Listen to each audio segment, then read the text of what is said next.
de noviembre y nos encontramos ya en cabina con Andrés Benítez, secretario del movimiento político Reto. ¿Cómo estás? Muy buenos días, Andrés. ¿Qué tal? Buenos días a todos los ecuatorianos, buenos días a la 96.9, un saludo cariñoso a todos. Okay. Perfecto, Andrés. Estamos a puertas de una consulta popular este día domingo 16 y referéndum, ¿no? Nos gustaría conocer la postura del Movimiento Reto, tu postura personal, de todos los temas en general, por qué votar sí o votar no, según tu postura, y después si quieres desglosamos cada una de las preguntas. Por supuesto que sí. Bueno, y estamos aquí no solo como representante de un movimiento político, por representante de una bancada o asambleísta electo por la votación popular, sino como ciudadano. Como ciudadano estamos haciendo activación, vocería, porque ¿por qué decirle no a las preguntas de este gobierno? Principalmente porque no podemos confiar en un gobierno mentiroso, que desde que llegó nos ha propuesto muchas cosas de las cuales no las ha cumplido. El tema de seguridad, ya nos dijeron que para combatir la seguridad iban a subir los impuestos, subieron el IVA al 15%, se han recaudado miles de millones de dólares. A estas alturas, ¿cuál es la realidad del Ecuador? El 2025 vamos a terminar con más de 9.000 muertes violentas este año, el peor año, el año más sangriento de la historia. Entonces, los resultados que vemos de este gobierno es que es interpretación de mentiras, errores, y realmente lo que el país quiere son soluciones más que una nueva elección. Entonces, decirle no a las preguntas de este gobierno mentiroso. Aparte de eso, no estamos de acuerdo con que se gaste tanto recurso en este proceso electoral. Solamente lo del día domingo va a costar 60 millones de dólares. Si llegase a aprobarse el tema de la constituyente, estamos hablando de 2 procesos eleccionarios más. Quiere decir que cerca de 250 millones destinados a este proceso electoral. ¿Le parece justo, amigos, amigas, ecuatorianos, gastar esa cantidad de dinero cuando este país tiene tantas necesidades en materia de salud, en materia de seguridad, en materia de educación? Gastar 250 millones de dólares es un tema insensible, irresponsable, que no está conectado con la realidad que vivimos. Y por último, el país no necesita elecciones, necesita soluciones. Y lo más grave y lo preocupante es que el gobierno no ha mostrado garantías de que nada de esto va a cambiar, no nos ha dicho cuál es el plan de trabajo, la parte técnica de la nueva constitución que se pretende dar. Entonces estamos a ciegas, queriendo firmar un cheque en blanco, y los ecuatorianos no podemos darnos ese gravísimo riesgo de perder todo lo que hemos conseguido con la constitución actual. Así es, la verdad es que justamente ayer tuvimos también a otro asambleísta por el Movimiento Reto que nos indicaba que una de las preocupaciones más grandes que afronta el movimiento político es no saber en qué van a radicar estas nuevas, digamos, disposiciones constitucionales, ¿no? Pero, por ejemplo, el gobierno menciona que esta crisis de inseguridad se debe al hipergarantismo que menciona hoy la Constitución. ¿Qué opinión tienes respecto a eso? La Constitución actual, por supuesto que tiene errores, pero para eso deben hacerse las debidas reformas. Una de las cosas que nosotros también criticamos es el hiperpresidencialismo, por ejemplo, darle tanto poder al Poder Ejecutivo, donde tenemos hoy por hoy un gobierno que ha sido autoritario, dictatorial, que incluso desde antes de empezar este proceso de elecciones, acuérdese que este proceso nació hasta chueco, porque el presidente Noboa lanzó las preguntas directamente del Consejo Nacional Electoral, queriendo obviar el paso de aprobarse a través de la Corte Constitucional. Si no fuera porque se denunciaron esas inconstitucionalidades y la gente reclamó, es que se dio para atrás y tuvieron que pasar por el proceso como debería ser. Entonces el proceso eleccionario nació chueco. Imagínense darle a un gobierno que no respeta la Constitución la posibilidad de crear una nueva desde cero. Entonces no podemos cometer este enorme error. El país tiene que ser consciente. Invitamos a la gente a analizar lo que se está jugando el país el día domingo. Es gravísimo y, como le digo, no hay las garantías suficientes para saber hacia dónde va, cuál es el plan que se tiene estipulado en la nueva Constitución, porque desde ya estamos viendo cuál es el problema o la pregunta de fondo que quiere aprobar este gobierno. Hay que ser claro, el tema de la constituyente, esa es la principal. ¿Por qué? ¿Por qué se pretende cambiar la Constitución? Y ahí es donde viene el riesgo. Usted no sabe pues qué es lo que plantean, no se sabe, no nos han hecho ver técnicamente cuáles son los cambios. ¿Qué es lo que va a pasar en la realidad? Un gravísimo riesgo a los derechos de los ecuatorianos. Y ahí vamos a hablar en temas puntuales por qué decirle no a la pregunta de la constituyente. Derecho a la seguridad social. Ya hemos escuchado al presidente, a sus ministros decir que el IES deje de prestar servicios de salud y pase al Ministerio de Salud Pública. Yo le pregunto a los ecuatorianos, ¿cómo está el sistema de salud pública hoy por hoy en los hospitales? Totalmente colapsado. no hay medicinas, no hay equipamiento, no hay infraestructura, que se está cayendo a pedazos, y pretendemos quitarle la competencia de salud al IES, donde están los aportantes que quieren asistirse de manera de salud con todo lo que ha dado en su aportación a lo largo de su vida, quiere pasarle la asistencia de salud al Ministerio de Salud. Primero preocupémonos por trabajar y sacar adelante el sistema de salud, mejorar los hospitales, arreglarlos. O sea, un tema a largo plazo para después pensar en una locura como es quitarle la competencia al IES. Entonces, estamos retrocediendo en derechos en seguridad social, derechos laborales. Hemos escuchado a la ministra de Trabajo hablar nuevamente del tema de contratos por horas, donde ya el 65% de nosotros nos pronunciamos y decimos no a la contratación por hora.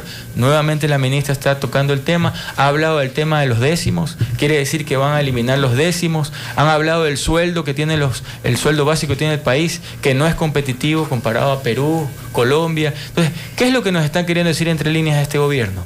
Vamos a eliminar los décimos, vamos a eliminar las utilidades, vamos a reducir el sueldo básico y vamos a retroceder en derechos. Eso es lo que queremos con una nueva constitución. Le decimos no a este gobierno que nos quiere retroceder en derechos. Por último, el derecho a la educación gratuita universitaria.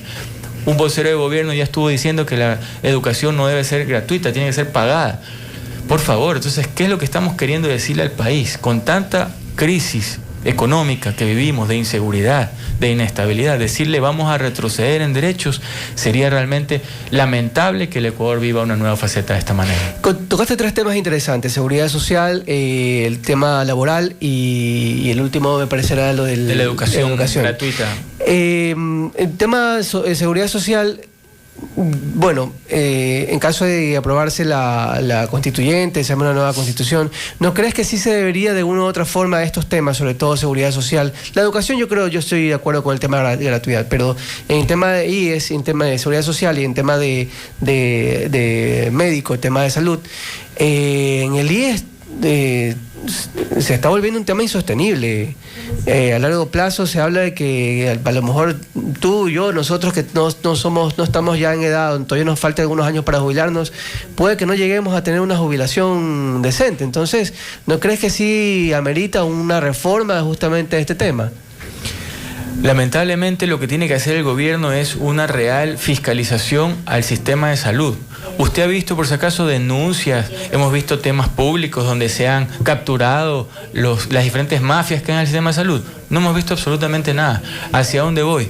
Si usted quiere que el IES se dedique exclusivamente a las pensiones para que tengan su jubilación, la gente que ha aportado toda su vida, y que la parte de salud, que viene a ser una carga, según el gobierno, pase al Ministerio de Salud Pública, por lo menos fiscalice el sector y haga que el sector funcione, para pensar en garantizarle las pensiones a las personas que sí aportan al Seguro Social. Pero ¿cómo está el sistema de salud hoy? Colapsado. Primero enfóquese en descubrir esas mafias, en arrestar a la gente que está robándose la plata de los ecuatorianos, la plata de las medicinas. Por ahí vemos al ministro que anda recorriendo los hospitales. En buena hora que estén recorriendo los hospitales asambleístas, ministros, porque antes no lo hacían. Antes decía que todo estaba bien, que no había crisis. A partir de que la bancada ciudadana, por decirle algo, está fiscalizando los hospitales, es que los vemos ahí atrás de las medicinas que lleguen los medicamentos. Entonces, ¿pero dónde están las denuncias de corrupción? ¿Dónde están las denuncias de que se están llevando las medicinas, los doctores están vendiéndolo por fuera en los hospitales? Solamente vemos acusaciones, discursos bonitos, pero no vemos en la práctica denuncias reales, denuncias penales. Solamente hemos visto que se paran de la institución a ciertos funcionarios, pero ¿dónde están las denuncias? ¿Dónde está el dinero de los ecuatorianos? Hacia allá voy. Cuando usted hace una administración pública eficiente, no roban, le va a alcanzar el dinero, pero no vemos una administración eficiente, no vemos una fiscalización en el sector de salud. Si no fuese porque nosotros la estamos impulsando en el territorio, créanme que este gobierno hubiese dicho que el sector de salud está perfecto. Pero los hospitales, ¿cuál es la realidad? Los hospitales tienen menos del 65% de abastecimiento en medicina, cuando la OMS dice que el mínimo tiene que ser 80% de abastecimiento. Entonces, ya basta. No permitamos nosotros como ecuatorianos, como ciudadanos, que nos mientan y nos digan que todo está bien en el sistema de salud cuando realmente está colapsado. Y lo mismo en el tema laboral. ¿No crees que justamente, en caso de aprobarse el tema constituyente, sería una buena oportunidad para tratar de ver reformas que incluyan a toda esa masa de personas que no tienen un empleo formal, que tienen unos ingresos paupérrimos? Por supuesto que el Código de Trabajo tiene que ser reformado, tiene que haber diferentes formas de flexibilizar laboralmente a los ecuatorianos, pero ya dijimos que no en el tema de la contratación por horas, no por la modalidad de trabajo, sino por lo que representa y significa en retroceso de derechos. Ya la ministra está diciendo que se van a eliminar los décimos, piensan eliminar las distintas bonificaciones, ni hablar de las utilidades, pues seguramente también las piensan eliminar, y ya están tocando el tema del valor del sueldo básico. Entonces, hablemos de flexibilizar el Código de Trabajo, hablemos de modalidades de trabajo, pero no podemos retroceder en derechos porque eso sería afectar gravemente lo que tienen los ecuatorianos, la seguridad, y lo que estamos haciendo es abrirle la puerta a lo que vivía antes. Yo me acuerdo antes como habían las tercerizadoras, ¿sí?, donde abusaban de los empleados, los despedían y no había ningún tipo de indemnización o ningún tipo de valor monetario para darles. Eso es lo que está queriendo hacer este gobierno. Lamentablemente, entre líneas hay que entender lo que está pasando, que es beneficiar a los grupos económicos que tienen poder y obviamente meterle la mano al bolsillo a los ecuatorianos para dejarlos indefensos. No vamos a permitirlo. Nosotros, como ciudadanos, repito, decimos, no estamos de acuerdo con estas reformas, no estamos de acuerdo con la constituyente, no a las preguntas de este gobierno, que lo único que quiere es retroceder en derechos, eliminar nuestros derechos y privatizar sectores que el Estado bien puede administrarlos. Bueno, hemos escuchado con atención las declaraciones del asambleísta Andrés.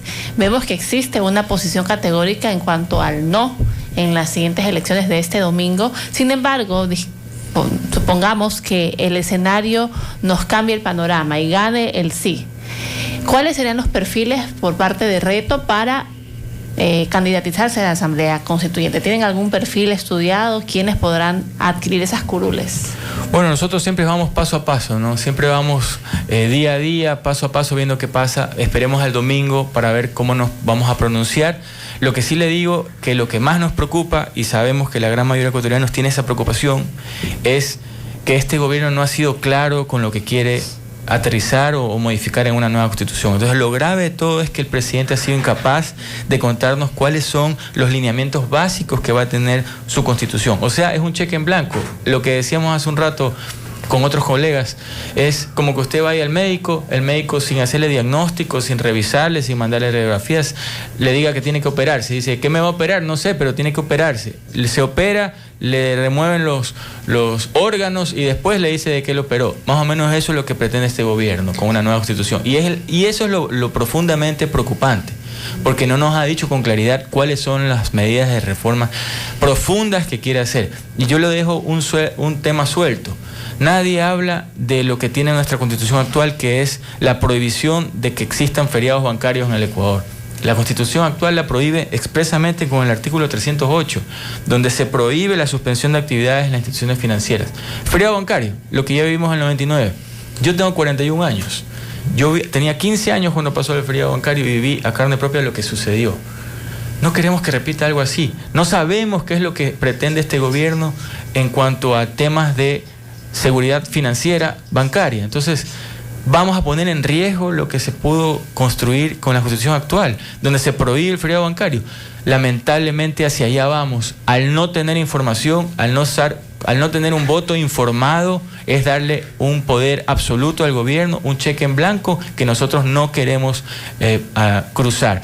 ¿Qué pasa si en el caso de que el pueblo ecuatoriano se pronuncie favorablemente? Ya veremos los perfiles. El Ecuador está lleno de buenos elementos, buenos perfiles que podrían ser parte de esas futuras elecciones. Pero no nos adelantemos. No queremos que pase eso. Estamos ante un gravísimo momento en el país, donde solamente hemos dado en estos pocos minutos ciertos ejemplos de lo que se podría dar. Entonces, es muchísimo lo que el país está arriesgando. ¿Y se mantendría la alianza RC5 Reto? Vamos viendo qué pasa a futuro. Lo más probable es que se mantenga este acuerdo, esta alianza nacional, pero no por un tema partidista, no por un tema político, es un tema ciudadano. Coincidimos en estas preocupaciones, dejamos sobre la mesa estas preocupaciones para los ecuatorianos, para que mediten el voto el día domingo, para que leamos las preguntas, veamos realmente si lo que dice este gobierno es verdad, con data, con información. Por decirle algo, el tema de las bases militares, que suena bonito, decir que vengan bases extranjeras para ayudarnos a combatir la delincuencia. Bueno, busquemos información. ¿Por qué mejor no hacemos realidad la cooperación, los convenios que ya se firmaron en gobiernos pasados? Se firmaron 2 convenios con el gobierno de Guillermo Lasso y 1 con el gobierno actual de Daniel Noboa de cooperación con Estados Unidos en materia terrestre, marítima y aérea. ¿Cuáles han sido los resultados anteriores cuando tuvimos una base en Manta? ¿Se acuerda cuando tuvimos una base en Manta? Bueno, pues los indicadores dicen que tuvimos no una reducción de la delincuencia y del ataque a las mafias que tenemos, sino todo lo contrario, hubo aumento. Y cuando estuvieron aquí en el Ecuador, la base militar cuando estuvo en el país, hubo el cometimiento de 118 delitos por militares norteamericanos, hubo impunidad de más de 300 militares y en el año 2002 hubo la desaparición de 18 pescadores que hasta el día de hoy se han aparecido los cuerpos. Entonces, esos son los resultados y los indicadores que los ecuatorianos tenemos que estar informados. Que no nos vendan humo a decir que al tener bases militares vamos a mejorar en cuanto a seguridad. Esos son los resultados que tuvimos previamente y por qué no dar resultados ya con la cooperación y los convenios que ya fueron firmados. Bueno, la verdad es que también es un tema que no se ha discutido lo suficiente en diferentes espacios, pero retomando el tema de los derechos y garantías que mantiene hoy la Constitución del 2008, todo derecho tiene un presupuesto detrás, o sea, tiene un costo. ¿Cómo vamos a hacer si mantenemos esta lista de derechos si el Estado básicamente está en déficit?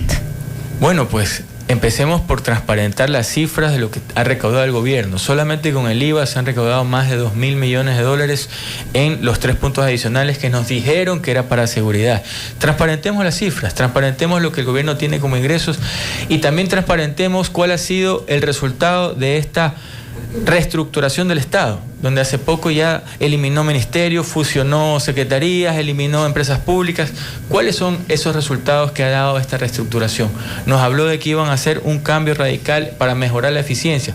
¿Cuáles son los resultados de esa eficiencia? Entonces, si transparentamos la información, si le decimos al pueblo ecuatoriano, esto es lo que yo gano, esto es lo que se está gastando y esto es lo que vamos a hacer, el pueblo estaría tranquilo con esta información. Pero al tener los ojos vendados y al tener un gobierno que únicamente lo único que está haciendo, y son expertos en armar narrativas para decir qué es lo que quieren comunicar y tapar una noticia con otra, entonces es difícil para que los ecuatorianos estemos informados de la realidad que vivimos y hacia dónde nos quieren llevar.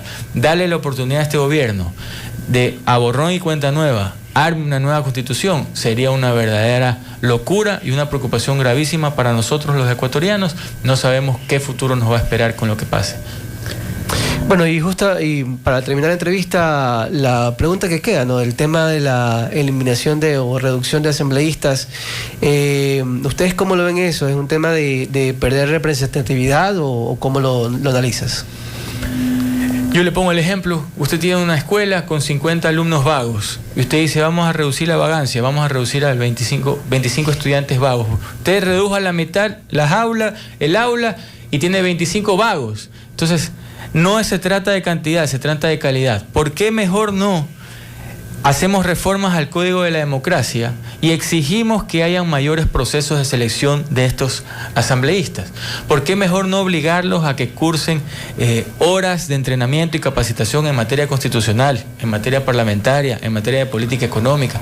Que todos los que quieran ser candidatos pasen por un proceso de capacitación obligatoria y que los partidos políticos, junto a las universidades privadas y públicas, hagan este trabajo de capacitación y de conocer cuáles realmente son los que valen la pena.